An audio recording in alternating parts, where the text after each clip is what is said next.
Bonjour à tous. Alors aujourd'hui, on va voir la réaction des acheteurs quand ils visitent un bien. C'est-à-dire, qu'est-ce qu'ils regardent en premier et quelles sont les questions qu'ils posent le plus souvent. On voit ça dans quelques petites secondes. Alors, il faut savoir qu'un acheteur se fait une idée du bien qu'il visite en moins de 30 secondes. Il observe la façade ou l'entrée de l'immeuble, la luminosité, l'odeur, l'état général. Première impression, toujours la bonne. C'est-à-dire qu'un logement propre, lumineux et bien rangé se vendra de toute façon toujours plus vite. Et s'il est au bon prix, bien entendu. Qu'est-ce qu'il regarde ensuite? La pièce de vie. Le salon et la cuisine sont les pièces les plus importantes. Les acheteurs regardent la luminosité, la circulation, la possibilité d'aménager facilement.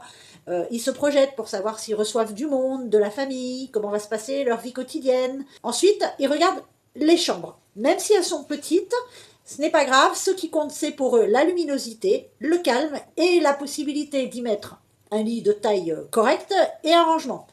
Ensuite, très important, la salle de bain et les WC. Ce sont des pièces très scrutées parce que ce sont des pièces aussi d'hygiène. Donc ils vont regarder la propreté, l'état, la ventilation, les traces d'humidité. Ensuite, ils vont regarder les rangements et les annexes. Une cave, un parking, un balcon, une terrasse, ce sont des gros plus qui peuvent déclencher un vrai coup de cœur et faire la différence avec un autre bien.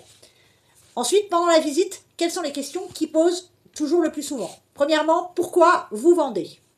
En fait, ça cache plusieurs questions. La première, c'est essayer de savoir s'il y a un problème qui est caché. Bruit, voisinage, travaux, un défaut du logement.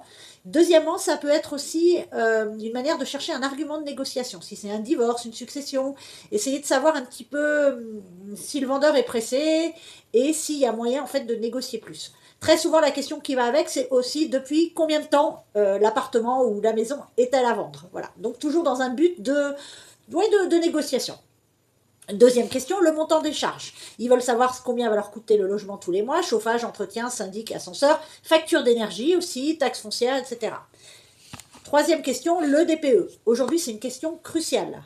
Elle influence le prix, la négociation et parfois même la décision d'achat.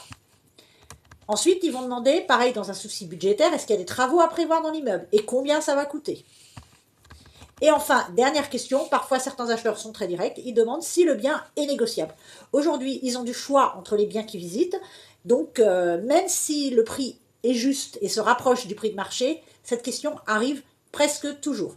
Donc en fait, ce que je conseille toujours à mes vendeurs, c'est qu'un bien qui se vend vite et bien, c'est un bien qui est bien présenté, bien positionné au prix, qui est bien mis en valeur, avec un discours clair et rassurant, sans aucune opacité et en toute transparence. Et surtout, un vendeur bien accompagné. Voilà, alors j'espère que cette vidéo vous a plu. Si c'est le cas, vous n'hésitez pas à commenter, à liker, à partager et surtout à vous abonner. Quant à moi, je vous dis à très vite pour un nouvel épisode de Dis-moi Mama. Ciao!